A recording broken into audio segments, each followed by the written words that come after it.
Hello प्यारे साथियों, कैसे हो आप सभी लोग। आशा करते हैं आप सभी लोग अच्छे होंगे, कल से बेहतर होंगे और दुगने उत्साह से अपनी स्टडी में लगे हुए होंगे। तो जैसा कि अभी एनटीपीसी का एग्जाम चल रहा है, 16 मार्च 2026 की फर्स्ट शिफ्ट के ये क्वेश्चन हमने जो भी क्वेश्चन मिल पाए उनको उठाया है हमने, और उसका एनालिसिस इस तरह से हम करने वाले हैं कि आपका जो आगामी एग्जाम यानी आगामी शिफ्ट होगी आपकी, उसमें आपको बहुत ही हेल्प होने वाली है। तो आइए स्टार्ट करते हैं। देखिए, पहला क्वेश्चन पूछा गया था, दिल्ली सल्तनत के किस शासक ने तुर्कान ए चहलगामी चालीसा दल का गठन किया था। ठीक है, तुर्कान ए चहलगामी यानी 40 लोगों का ये एक समूह था, किसके द्वारा किया गया, तो ये इसको इल्तुतमिश के द्वारा इसका गठन किया गया था। 40 लोगों का समूह था, ठीक है, 40 तुर्क सरदारों का ये एक समूह था।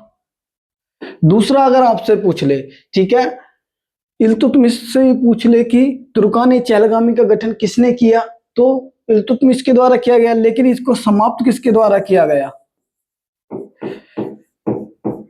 इसको समाप्त किया गया था बलबन के द्वारा। और बलबन की अगर मैं बात करूं तो बलबन के द्वारा ही नवरोज फेस्टिवल, जो कि एक पारसी फेस्टिवल है, नवरोज फेस्टिवल। दूसरा याद रखना इन्हीं से दीवान ए अर्ज, एक सैन्य विभाग था, ठीक है, सैन्य विभाग का गठन किया गया इनके द्वारा, याद रहेगा आपको। दूसरा अगर आपसे पूछ ले इक्ता प्रणाली की शुरुआत किसके द्वारा की गई, तो इक्ता प्रणाली की शुरुआत इल्तुतमिश के द्वारा की गई थी। इक्ता प्रणाली की शुरुआत इल्तुतमिश के। इक्ता होता क्या है, तो वेतन के बदले जो कर्मचारी होते थे उनको भूमि दी जाती थी, ठीक है, और इस जिनको दी जाती थी उन्हें इक्तादार या मुक्ति कहा जाता था, ठीक है, मुक्ति कहा जाता था। क्लियर है। दूसरा आप याद रखना, इल्तुतमिश को गुलामों का गुलाम कहा जाता है, गुलामों का गुलाम इसको कहा जाता है। दूसरा आपसे पूछ ले, गुलाम वंश का वास्तविक यानी रियल फाउंडर कहा जाता है, गुलाम वंश का वास्तविक संस्थापक किसको कहा जाता है, तो वो भी इल्तुतमिश को ही कहा जाता है। अगर आपसे पूछ ले कुतुब मीनार का निर्माण किसने कराया, तो कुतुब मीनार की जो नींव है, नींव कुतुब मीनार की ऐबक के द्वारा कुतुबुद्दीन ऐबक ने रखी थी, ठीक, लेकिन उसको पूरा किसने कराया था, तो पूरा किसने कराया, इल्तुतमिश के द्वारा ही पूरा कराया गया था, ठीक है। दूसरा आप याद रखना, इल्तुतमिश के द्वारा ही क्या किया गया था, जो राजधानी थी, राजधानी लाहौर से दिल्ली लाई गई, लाहौर से दिल्ली राजधानी लाई गई। और लाहौर में ही ध्यान रखना किसका निधन हुआ था, तो जो कुतुबुद्दीन ऐबक है, इनका निधन कहां पर हुआ था, पोलो खेलते हुए, जिसे चौगान उस समय पर कहा जाता था, कुतुबुद्दीन ऐबक की डेथ हुई थी, ठीक है, कुतुबुद्दीन ऐबक की डेथ हुई थी। क्लियर है। आगे आप याद रखना, इल्तुतमिश ने जो अपना उत्तराधिकारी नियुक्त किया था, किसको नियुक्त किया था, इल्तुतमिश के द्वारा रजिया सुल्तान को अपना उत्तराधिकारी नियुक्त किया गया था, रजिया सुल्तान को। क्लियर है। चलिए आगे चलते हैं। आईसीसी चैंपियंस ट्रॉफी 2025 का उप विजेता कौन सी टीम रही है, ठीक है। जो ये क्वेश्चन है, हमें हमारे जो प्यारे साथी विद्यार्थियों का पेपर पहली शिफ्ट में 16 मार्च की पहली शिफ्ट में था, उन्होंने हमको ये भेजे हैं और सेम क्वेश्चन हमने ये यहाँ पर उठाकर रखे हैं, ठीक है। देखिए, आईसीसी चैंपियंस ट्रॉफी का उप विजेता कौन रहा है, तो न्यूजीलैंड इसको जीता है। उप विजेता दक्षिण अफ्रीका रहा है, ठीक है। न्यूजीलैंड ने जीता 2000 के बाद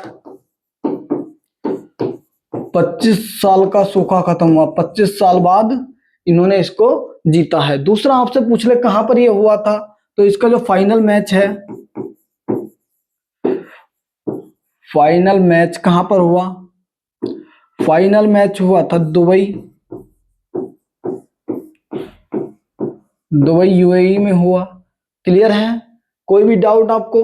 दूसरा आप याद रखना, कौन कराता है इसको, तो इसको आईसीसी कराता है, इंटरनेशनल क्रिकेट काउंसिल, जिसकी स्थापना 1909 में की गई थी। और मुख्यालय कहां पर था इसका? जब लॉर्ड्स लंदन में मुख्यालय था, लेकिन बाद में अभी 2005 के बाद इसका जो मुख्यालय है दुबई में कर दिया गया है। वर्तमान मुख्यालय कहां पर कर दिया गया? दुबई में कर दिया गया है। क्लियर है? और वर्तमान में इसके अगर अध्यक्ष आपसे, आईसीसी के वर्तमान में अध्यक्ष आपसे पूछ लिए जाएं तो सबसे युवा अध्यक्ष हैं जय शाह। क्लियर है? जय शाह वर्तमान में इसके अध्यक्ष हैं। जिस तरह से इंटरनेशनल लेवल पर क्रिकेट के क्षेत्र में आईसीसी काम करता है, वैसे ही भारत में काम करता है BCCI, cricket control board of India, board of control for cricket in India. इसकी जो स्थापना 1928 में की गई थी, 1928 में स्थापना की गई। मुख्यालय कहां पर है? वानखेड़े स्टेडियम, मुंबई में मुख्यालय है। मुंबई में इसका मुख्यालय, ये आप ध्यान रखना। क्लियर है? दूसरा अगर आपसे पूछ ले, इसकी स्थापना 1928 में की गई, मुख्यालय वानखेड़े स्टेडियम मुंबई में है, तो इसके पहले अध्यक्ष कौन थे? तो पहले अध्यक्ष पूछ ले, R.E. ग्रांट ग्रोवन इसके पहले अध्यक्ष थे। ये भी आपको याद रखना है। चलिए आगे चलते हैं। दिल्ली सल्तनत के किस सुल्तान ने प्रसिद्ध बाजार नियंत्रण प्रणाली या मूल नियंत्रण प्रणाली नीति लागू की थी? तो जो बाजार नियंत्रण प्रणाली है, अलाउद्दीन खिलजी के द्वारा, और अलाउद्दीन खिलजी के द्वारा सीरी का किला भी बनवाया गया था। सीरी का किला भी अलाउद्दीन खिलजी के द्वारा बनाया गया। और दक्षिण भारत में जो अभियान किया था, किसके नेतृत्व में किया था? मलिक काफूर के नेतृत्व में, मलिक काफूर के नेतृत्व में, जिसको हजार दिनारी के नाम से भी जाना जाता है, हजार दिनारी के नाम से भी जाना जाता है। और इनके द्वारा हुलिया प्रथा,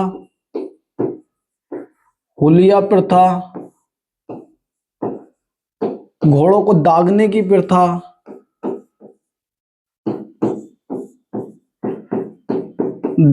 प्रथा स्टार्ट की गई थी। क्लियर है? दूसरा आप याद रखना, बाजार नियंत्रण प्रणाली क्या थी? यानी बाजार के रेटों को कंट्रोल करना, कोई भी कम ना तोले इसको भी कंट्रोल करना, और जितने भी बाजार में दुकानदार थे, व्यापारी थे, उन सब का रजिस्ट्रेशन कराना। इस तरह से बाजार को नियंत्रण में इन्होंने लिया। और इन्होंने एक पद बनाया था सहना ए मंडी। सभी व्यापारी को यहीं पर रजिस्ट्रेशन कराना होता था। जैसे वर्तमान, और यही क्या करता था? यही क्वालिटी चेक करता था। बाजार में जो रेट है घट बढ़ रहे हैं, उनको कंट्रोल करने का काम इसका ही था, रेट कंट्रोल करने का काम। और दूसरा आप याद रखना, यदि कोई भी घटतोली करता था तो अलाउद्दीन खिलजी क्या करता था? उसके शरीर से उतना ही मांस काट लेता था जितनी घटतोली वो करता था, यानी कम तोलता था। ठीक है? वर्तमान में अगर बात करूं तो वर्तमान में क्वालिटी चेक करने के लिए फसाई है, food safety security authority of India, food standard safety authority of India. Clear है?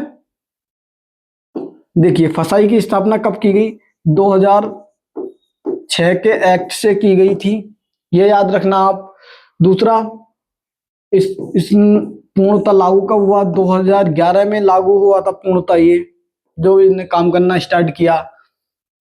ठीक है? और ये क्या काम करता है? तो ये क्वालिटी चेक करता है, क्वालिटी चेक करता प्रोडक्ट की, और 14 अंकों का एक नंबर इसके द्वारा जारी किया जाता है। और यदि रेटों की बात करें तो हमारी सरकार के द्वारा एमएसपी डिसाइड की जाती है। हमारी सरकार के द्वारा एमएसपी डिसाइड की जाती है। एमएसपी की बात करें, कौन डिसाइड करता है? कृषि मूल्य एवं लागत आयोग, कृषि मूल्य एवं लागत आयोग, याद रखना। ठीक है? CACP, इसे पहले कृषि लागत आयोग के नाम से भी जाना जाता था, जिसकी स्थापना 1965 में की गई। इसके पहले अध्यक्ष कौन थे? एम.एल. दंतवाला। एम.एल. दंतवाला। और वर्तमान में कृषि मूल्य एवं लागत आयोग के अध्यक्ष कौन है? वर्तमान में विजयपाल शर्मा इसके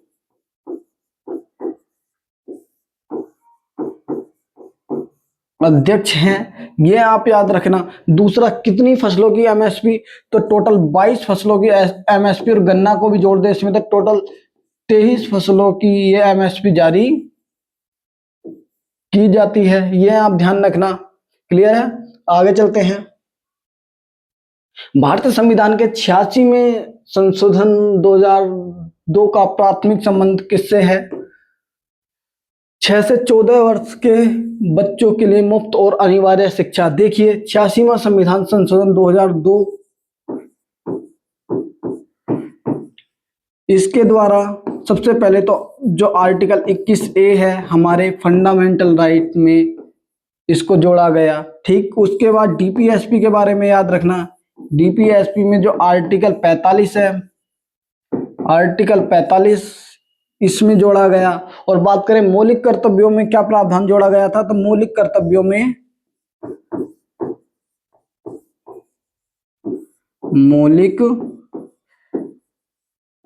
में 11वां जो मौलिक कर्तव्य है उसको भी किसके द्वारा? 86वां संविधान संशोधन 2002 के द्वारा जोड़ा गया। ठीक है। दूसरा आप याद रखना, किसकी सरकार के समय पर? तो अटल जी की सरकार के समय पर यह संशोधन किया गया था। और इन्हीं के समय पर 2001 में सर्व शिक्षा अभियान चलाया गया था। सर्व शिक्षा अभियान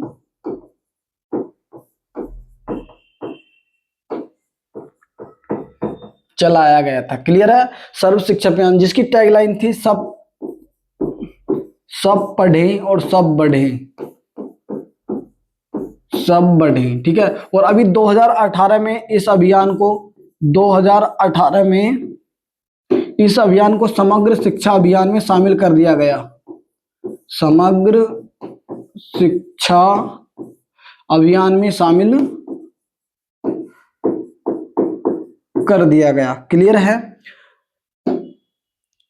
11वां मौलिक कर्तव्य 86वां संविधान संशोधन 2002 के तहत जोड़ा गया। ठीक है। आपसे पूछा जा सकता है जो बाकी के 10 मौलिक कर्तव्य वो किसके द्वारा जोड़े गए थे, या हमारे मूल संविधान में इनकी कोई जगह थी या नहीं थी? तो मूल संविधान में एक भी मौलिक कर्तव्य नहीं था। मौलिक कर्तव्य की बात करें फंडामेंटल ड्यूटीज की, तो इन्हें कहां से लिया गया है?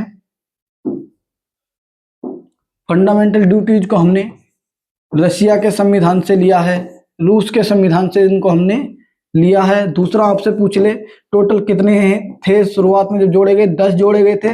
42वां कॉन्स्टिट्यूशनल अमेंडमेंट 1976 के द्वारा। समिति आपसे पूछ ले तो सरदार स्वर्ण सिंह समिति की सिफारिश पर इनको जोड़ा गया था। पूछ ले 11वां मौलिक कर्तव्य किसके द्वारा जोड़ा गया? तो 11वां जो मौलिक कर्तव्य है उसको जोड़ा गया था 86वां संविधान संशोधन 2002 के द्वारा। ठीक। दूसरा आरटीई एक्ट के बारे में ध्यान रखना आप। आरटीई एक्ट कब आया? 2009 में आया था। 2009 में आरटीई एक्ट आया और 1 अप्रैल 2010 को लागू हुआ था। ठीक है। कंफ्यूज बिल्कुल मत होना। 86वां संविधान संशोधन 2002 में किया गया था, लेकिन अगर बात करें RTI right to education act 2009 में पारित हुआ और 1 अप्रैल 2010 को लागू किया गया था। क्लियर है? आगे चलते हैं। कंप्यूटर में कॉपी और पेस्ट करने के लिए क्रमशः किन शॉर्टकट कीज का इस्तेमाल किया था? Control X, control C, control V, control C plus control P, control S plus control B. देखिए कंट्रोल सी तो कॉपी के लिए, ठीक है, कंट्रोल सी कॉपी के लिए और कंट्रोल बी पेस्ट के लिए। ये हमारा राइट आंसर होने वाला है। चलिए आगे। कंप्यूटर की चौथी पीढ़ी 1971 से 1980 में मुख्य इलेक्ट्रॉनिक घटक के रूप में किसका इस्तेमाल किया गया था? Vacuum tube, transistor, integrated circuit या माइक्रो प्रोसेसर, वीएलएसआई। तो इसमें चौथी पीढ़ी में माइक्रो प्रोसेसर का इस्तेमाल ही किया गया था और इसी के अंतर्गत ही ग्राफिकल यूजर इंटरफेस, ठीक है, जीयूआई का इस्तेमाल भी किया गया था। क्लियर है? ग्राफिकल यूजर इंटरफेस का इस्तेमाल भी चौथी पीढ़ी के अंतर्गत ही किया गया था। और वर्तमान में कौन सी पीढ़ी चल रही है? वर्तमान में पांचवी पीढ़ी चल रही है, जिसमें इसमें तो वेरी लार्ज स्केल, इसमें ultra large scale integration, ULSI का इस्तेमाल व AI का इस्तेमाल इसमें किया गया है। वर्तमान में जो रोबोट काम करते हैं वो AI पर ही काम करते हैं। क्लियर है? दूसरा आप याद रखना, कंप्यूटर की पहली पीढ़ी में वैक्यूम ट्यूब का इस्तेमाल किया गया था। और यदि भारत का पहला, विश्व का पहला कंप्यूटर आपसे पूछ ले तो कौन से थे कंप्यूटर? पहले थे NI1, ठीक है, NI1 और यूनिवैक, ये प्रथम पीढ़ी के ही कंप्यूटर हैं। इसका आविष्कार विलियम शाक्ले के द्वारा किया गया था। दो लोग और थे, लेकिन विलियम शाक्ले का नाम ज्यादा फेमस से लिया जाता है, ठीक है, विलियम शाक्ले के द्वारा किया गया था। दूसरा याद करना, जो कंप्यूटर की सेकंड पीढ़ी थी, सेकंड पीढ़ी में इसका यूज किया गया था। दूसरा, कोबोल और फोर्ट्रॉन भाषा का इस्तेमाल किसमें किया गया था? कोबोल और फोर्ट्रॉन भाषा का इस्तेमाल भी दूसरी पीढ़ी में ही किया गया था।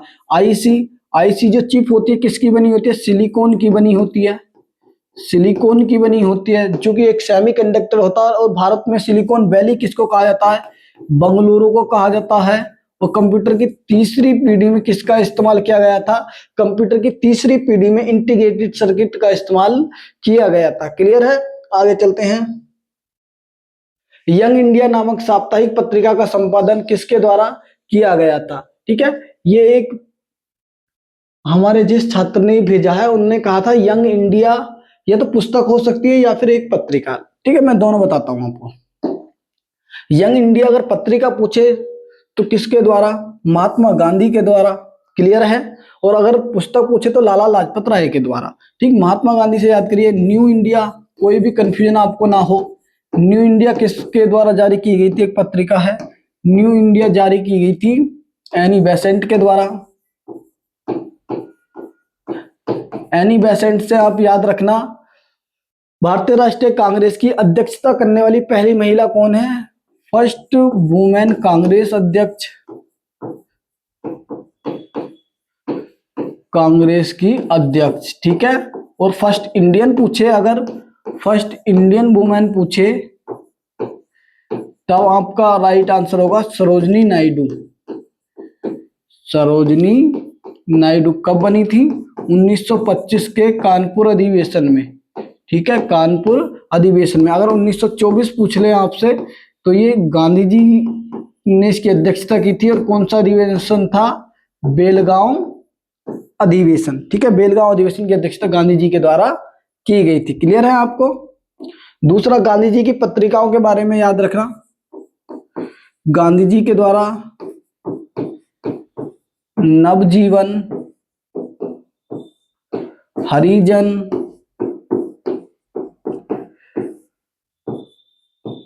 इंडियन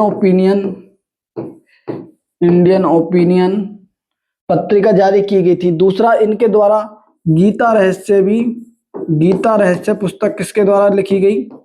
तो वो भी गांधी जी के द्वारा ही लिखी गई थी, ठीक है। माई एक्सपेरिमेंट विद ट्रूथ के बारे में याद रखना। माई एक्सपेरिमेंट विद ट्रूथ किसके द्वारा लिखी गई थी? गांधी जी के द्वारा ही लिखी गई। और ये यरवदा जेल में लिखी गई थी। यरवदा जेल जो कि पुणे में है, वहां पर इसको लिखा गया था। क्लियर है? ये भी आपको याद रखना है। महात्मा गांधी से और कौन कौन से फैक्ट बन सकते हैं? तो देखिए, जो गांधी जी हैं, गांधी जी को महात्मा की उपाधि, महात्मा की जो उपाधि है इनको रविंद्रनाथ टैगोर के द्वारा दी गई। और राष्ट्रपिता किसके द्वारा कहा गया था इनको? राष्ट्रपिता कहा गया था सुभाष चंद्र बोस के द्वारा, सुभाष चंद्र बोस के द्वारा। और अगर आपसे पूछ ले गांधी जी दक्षिण अफ्रीका से कब आए? गांधी जी दक्षिण अफ्रीका से आए थे 9 जनवरी 1915 को दक्षिण अफ्रीका से आए थे, इसलिए 9 जनवरी को प्रवासी भारतीय दिवस के रूप में मनाया जाता है। ठीक है, 9 जनवरी को। लेकिन अगर आपसे पूछ ले गांधी जी दक्षिण अफ्रीका गए कब थे, तो गांधी जी दक्षिण अफ्रीका गए थे 1893 में। 1893 में गए थे अब्दुल्ला का केस लड़ने, अब्दुल्ला का केस लड़ने ये दक्षिण अफ्रीका को गए थे। ठीक है, 1893 में गए, 1915 में आए, ये आप ध्यान रखना। ठीक है, दूसरा आपको क्या ध्यान रखना है, गांधी इरविन पैक्ट के बारे में याद रखना, कब हुआ था, 1931 को गांधी इरविन पैक्ट हुआ था। गांधी इरविन पैक्ट, और गांधी इरविन पैक्ट में गांधी जी की टोटल कितनी मांगे थी, 11 मांगे थी। और इसी गांधी इरविन पैक्ट के बाद ही गांधी जी ने एकमात्र गोलमेज सम्मेलन, जो कि दूसरा गोलमेज सम्मेलन था, 1931 में भाग लिया था। क्लियर है। और गांधी जी का पहला अगर आंदोलन आपसे पूछ लिया जाए 1917 में, कौन सा आंदोलन था, चंपारण आंदोलन था, बिहार में था। ठीक है, नील की खेती को लेकर ये किया गया था। दूसरा आपको याद रखना, गांधी जी की पहली सार्वजनिक उपस्थिति कहां पर थी, तो गांधी जी की पहली सार्वजनिक उपस्थिति आपसे पूछ ली जाए तो बीएचयू के उद्घाटन में 1916 में बनारस में थी। क्लियर है। दूसरा आपको याद रखना है, अगर आपसे पूछ ले कि सविनय अवज्ञा आंदोलन गांधी जी के द्वारा 1930 में स्टार्ट किया गया था। ठीक है, दांडी यात्रा कहां से स्टार्ट की गई थी, दांडी यात्रा साबरमती आश्रम से स्टार्ट की गई थी। दांडी जो कि नवसारी डिस्ट्रिक्ट में, वहां तक उसको चलाया गया था। यह भी आपको ध्यान रखना है। दूसरा आपको याद रखना, असहयोग आंदोलन, असहयोग आंदोलन 1920 में स्टार्ट किया गया था और चोरी चौरा कांड के बाद, ठीक है, चोरी चौरा कांड के बाद उसको बैन कर दिया गया। चौरा कांड के बाद उसको बैन कर दिया गया था। चलिए आगे चलते हैं। भारत के में सबसे पहले आने वाले और सबसे अंत 1961 में भारत छोड़कर जाने वाली यूरोपीय शक्ति कौन सी थी। देखिए, भारत में सबसे पहले कौन आए थे, 1498 में आया था वास्को डी गामा। ठीक है, वास्को डी गामा कहां पर आया था, ये कालीकट बंदरगाह पर, केरल में आया था। और इसका जो स्वागत जमोरिन के द्वारा, जमोरिन के द्वारा किया गया था। ठीक है, अगर आपसे पूछ ले भारत आने के लिए समुद्री मार्ग की खोज किसके द्वारा, तो वास्को डी गामा के द्वारा ही समुद्री मार्ग की खोज की गई थी। दूसरा आप याद रखना, जमोरिन दूसरी बार कब आया था, ये दूसरी बार 1502 में आया था, ये भी आप याद रखना। ठीक है, और पहला पुर्तगाली गवर्नर कौन था भारत में, फर्स्ट पुर्तगाली गवर्नर फ्रांसिस्को डी अल्मीडा था, जिसने blue water policy, blue water policy, ठीक है, ब्लू वाटर पॉलिसी इसी ने चलाई थी, जिसे शांत जल की नीति कहा जाता है। और यदि आपसे पूछ ले कार्टेज प्रणाली, कार्टेज प्रणाली को प्रभावी अल्बुकर्क के द्वारा किया गया था। जी वही अल्बुकर्क जिसने 1510 में बीजापुर के सुल्तान यूसुफ आदिल शाह से, ठीक है, यूसुफ आदिल शाह से गोवा पर अधिकार किया था, गोवा पर अधिकार किया गया, ये आप याद रखना। और अल्बुकर्क अगर आपसे पूछ ले अल्बुकर्क के संबंध विजयनगर के किस महाराजा से अच्छे संबंध थे, तो अल्बुकर्क के संबंध जो कृष्णदेवराय थे, कृष्णदेवराय से बहुत अच्छे संबंध थे। और कृष्णदेवराय किस वंश के थे, तुलुप वंश के थे। और विजयनगर रियासत पर शासन इनके द्वारा किया गया है, ये आप याद रखना। ठीक है, और अल्बुकर्क अगर आपसे पूछ ले कि सती प्रथा को बैन करने का पहला प्रयास किसके द्वारा, तो अल्बुकर्क के द्वारा ही सती प्रथा को बैन करने का पहला प्रयास किया गया था। सती प्रथा को बैन, और कहां पर किया था इन्होंने, गोवा में किया था। ये भी याद रखना आप, गोवा में किया था। क्लियर है आपको, अल्बुकर्क के द्वारा गोवा में किया गया था। और ये भारत से गए कब थे, तो भारत से गए थे ये 1961 में, ऑपरेशन विजय के दौरान इनको यहां से भगाया गया था। ऑपरेशन विजय के दौरान इनको यहां से भगाया गया। क्लियर है। दूसरा आप याद रखना, इसका तो आंसर हमारा पुर्तगाली होने वाला है। ठीक है, पुर्तगाली होने वाला। पुर्तगालियों के द्वारा भारत में एक गोथिक आर्ट, ठीक है, गोथिक आर्ट किसके द्वारा? पुर्तगालियों के द्वारा दी गई। और भारत में जो पहला यूरोपीय चर्च बनाया गया था इनके द्वारा, यूरोपीय चर्च कौन सा था? यूरोपीय चर्च इनके द्वारा सेंट फ्रांसिस चर्च था। सेंट फ्रांसिस चर्च कहां पर बनाया गया था? कोचीन में बनाया गया था। और कब बनाया गया? 1503 में इनके द्वारा बनाया गया था। क्लियर है? कोई भी डाउट आपको? ठीक है, सती प्रथा मैंने आपको बताया था राजा राम मोहन राय के प्रयास 1829 में बैन की गई थी। किसके द्वारा? लॉर्ड विलियम बेंटिक के द्वारा। क्लियर है? चलिए आगे चलते हैं। सिंधु घाटी सभ्यता का स्थल लोथल, जो एक प्रमुख बंदरगाह था, वर्तमान में भारत के किस राज्य में स्थित है? राजस्थान, गुजरात, पंजाब, हरियाणा। तो लोथल कहां पर है? गुजरात में है। लोथल एक बंदरगाह शहर था, पोर्ट शहर था। आपसे पूछ ले जहाजों का गोदीवाड़ा कहां से प्राप्त हुआ है? जहाजों का गोदीवाड़ा, ठीक है, गोदीवाड़ा का मतलब है जहाजों का स्टेशन कहां से प्राप्त हुआ है? तो लोथल से ही प्राप्त हुआ है। और अगर आपसे पूछ ले तो इसकी खोज 1954 में की गई थी एस.आर. राव के द्वारा।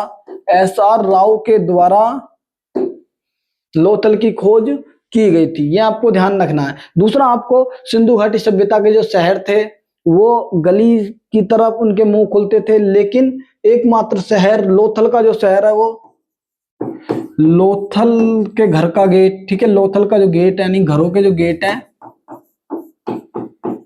घरों के गेट रोड पर खुलते थे। ठीक है, रोड की तरफ खुलते थे। दूसरा आपसे पूछ ले चावल की भुस्सी कहां से प्राप्त हुई है? चावल की भुस्सी। और पूछ लें आपसे अग्नि वेदिका कहां से प्राप्त हुई है? अग्नि वेदिका। या आपसे पूछ ले हाथी दांत का पैमाना। हाथी दांत का पैमाना कहां से प्राप्त हुआ है? हाथी दांत का पैमाना भी यहीं से प्राप्त हुआ है। डबल ब्यूरियल यानी कि दोहरे समाधान, दोहरे समाधान के साक्ष्य भी लोथल से ही प्राप्त हुए हैं। दोहरे समाधान के साक्ष्य। दूसरा पूछ ले आपसे दोहरे समाधान के साक्ष्य मन के बनाने के कारखाने। ठीक है, दूसरा आप याद रखना दोहरे समाधान मतलब एक कब्र के अंदर दो लोगों को दफनाया जाता था। ठीक है, दो लोगों को दफनाया जाता था, इसको ही क्या कहा जाता है? दोहरे समाधान कहा जाता है। दोहरे समाधान से आप ये समझ सकते हैं कि हो सकता है उस समय पर सती प्रथा प्रचलित हो। ठीक है,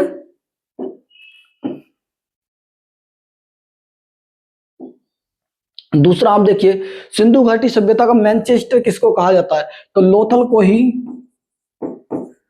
सिंधु घाटी सभ्यता का मैनचेस्टर कहा जाता है। सिंधु घाटी का मैनचेस्टर कहा जाता है। मैनचेस्टर कहा जाता है, ये भी आप याद रखना। दूसरा आप याद रखना सबसे पहले सिंधु घाटी सभ्यता को किसने देखा था? 1826 में देखा था। मेसन, चार्ल्स मेसन के द्वारा सर्वप्रथम देखा गया। इसकी सर्वप्रथम जो खुदाई है मार्शल के समय पर 1921 में की गई। और किसके द्वारा? दयाराम साहनी के द्वारा की गई थी सिंधु घाटी सभ्यता की, ठीक है, खुदाई। और कौन सा पहला स्थल, हड़प्पा स्थल खोजा गया था? किस नदी के किनारे पर खोजा था? रावी नदी के किनारे पर खोजा। और कहां पर खोजा गया था इसको? पाकिस्तान में खोजा गया। ठीक है, पाकिस्तान में इसकी खुदाई यहां पर की गई थी। क्लियर है? चलिए आगे चलते हैं। मार्च 2020 तक भारतीय रेलवे नेटवर्क रूट की लंबाई कुल कितनी है? देखिए तो 67,956 रेलवे नेटवर्क कुल लंबाई है। रेल नेटवर्क के मामले में भारत विश्व में चौथे नंबर पर है। विश्व में चौथे नंबर पर है। बात करें हम तो क्या नाम है, एशिया में एशिया में भारत दूसरे नंबर पर है, पहले पर एशिया में चीन है, ये भी आप याद रखना। भारत में ट्रेनों का जनक किसे कहा जाता है? ट्रेन का जनक भारत में डलहौजी को कहा जाता है, डलहौजी को कहा जाता है। भारत में पहली ट्रेन कब चली थी? 1853 में चली थी, मुंबई से ठाणे के मध्य, ठाणे के मध्य। दूसरा, कंफ्यूज बिल्कुल मत होना, ये एक कैसी ट्रेन थी? तो ये एक यात्री ट्रेन थी, ये एक कैसी ट्रेन थी? एक यात्री ट्रेन थी। दूसरा, अगर भारत का पहला स्टेशन आपसे पूछ लिया जाए, भारत का पहला रेलवे स्टेशन पूछ लिया जाए तो कौन सा था? Boribunder railway station, Boribunder rail station, ठीक है, जिसे अभी छत्रपति शिवाजी टर्मिनस के नाम से जाना जाता है, छत्रपति शिवाजी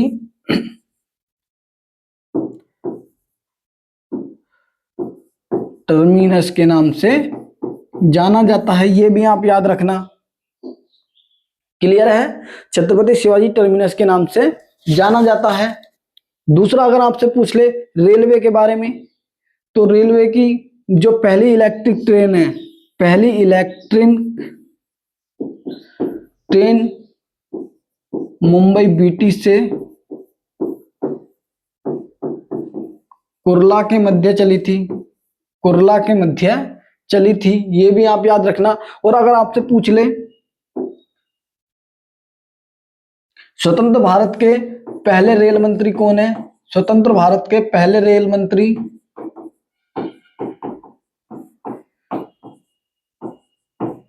जॉन मथाई स्वतंत्र भारत के पहले रेल मंत्री थे। क्लियर है? दूसरा, अगर फर्स्ट वुमेन आपसे पूछ ले, वुमेन, तब ममता बनर्जी आपका राइट आंसर होने वाला है, ममता बनर्जी राइट आंसर होने वाला है। क्लियर है? आगे चलते हैं।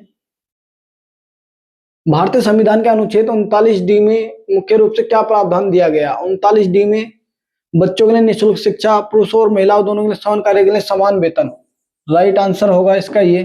ठीक है, देखिए आर्टिकल 39 का ए, जिसे 42वां संविधान संशोधन के द्वारा जोड़ा गया, इस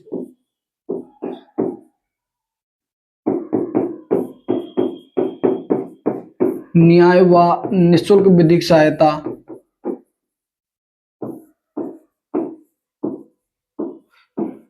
निःशुल्क विधिक सहायता, ये आप याद रखना। ठीक है, समान न्याय व निःशुल्क विधिक सहायता। बी में पूछे तो संसाधनों का समान बंटवारा, ठीक है। और 39C में पूछे तो धन का संकेंद्रीकरण न हो, धन का संकेंद्रीकरण न हो। संकेंद्रीकरण का मतलब है किसी के पास भी ये इकट्ठा न हो, मान लो एक ही आदमी धन को लेकर बैठ जाए, ऐसा ना हो। ठीक है, और 39D में तो हमारा क्वेश्चन दे ही रखा है, महिलाओं और समान कार्य के लिए समान वेतन की बात की गई है। क्लियर है? दूसरा आप याद रखना, ये आता किसमें है? तो डीपीएसपी में आते हैं। डीपीएसपी हमने कहां से लिए हैं? आयरलैंड से लिए हैं, आयरलैंड से लिए हैं। दूसरा याद रखना, कहां से कहां तक है? आर्टिकल 36 से 51 तक है, आर्टिकल 36 से 51 तक है। आप आर्टिकल 38 के बारे में याद रखना, आर्टिकल 38 में लोक कल्याणकारी राज्य की बात की गई है, लोक कल्याणकारी राज्य की बात की गई है, ये आपको याद रखना है। दूसरा, अगर आपसे पूछ ले आर्टिकल 40 में क्या है, तो आर्टिकल 40 में ग्राम पंचायतों का प्रावधान है। ठीक है, पंचायतों का प्रावधान इसी के अंतर्गत किया गया है डीपीएसपी में। दूसरा, अगर आपसे पूछ ले डीपीएसपी को ऐसा चेक किसने कहा, डीपीएसपी को ऐसा चेक किसने कहा कि इसका जो भुगतान है वो बैंक की इच्छा के ऊपर है, तो किसके द्वारा कहा गया था? केटी शाह के द्वारा कहा गया था। क्लियर है? आगे चलते हैं। गुजरात के किसानों के समर्थन में प्रसिद्ध बारडोली सत्याग्रह किस वर्ष शुरू हुआ था? तो देखिए, गुजरात के किसानों के समर्थन में प्रसिद्ध बारडोली सत्याग्रह 1928 में इसका वल्लभ भाई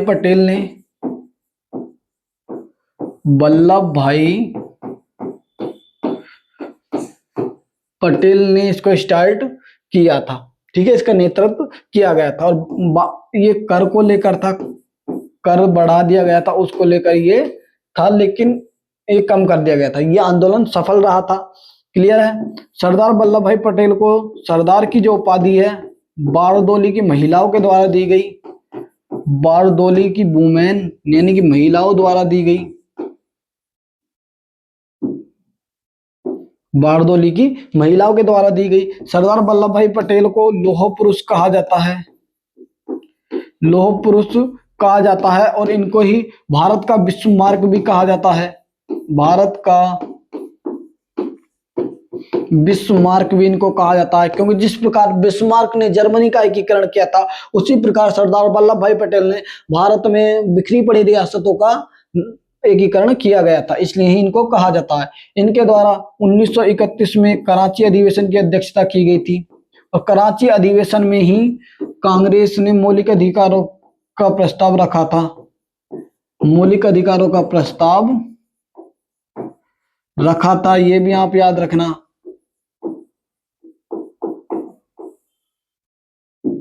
क्लियर है। और इनको मरणोपरांत भारत रत्न दिया गया था। पूछ ले कब दिया गया था? 1991 में भारत रत्न इनको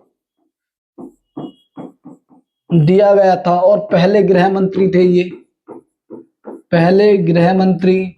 दूसरा आप याद रखना, इन्हीं के समय पर ऑपरेशन पोलो चलाया गया था। कब चलाया गया? 1948 में हैदराबाद को भारत में मिलाया गया, हैदराबाद को भारत में मिलाया गया था ऑपरेशन पोलो के तहत। क्लियर है। आगे चलते हैं। सिंधु नदी का उद्गम स्थल कहाँ स्थित है? गंगोत्री से गंगा निकलती है, यमुनोत्री से यमुना निकलती है, तिब्बत में मानसरोवर। ठीक है, तिब्बत में मानसरोवर झील के पास बोकरचू ग्लेशियर से ये निकलती है सिंधु नदी। पूछ ले आपसे, भारत में कहां से प्रवेश करती है? भारत में दमचौक से प्रवेश करती है, दमचौक से चिल्लड़ नामक स्थान से बाहर निकल जाती है, चिल्लड़ नामक स्थान से भारत के बाहर निकल जाती है। दूसरा, मिठानकोट पाकिस्तान में, मिठानकोट पाकिस्तान में सिंधु नदी जो पंच नदी प्लस पंच नदी मिलकर पहुंचती है वहां पर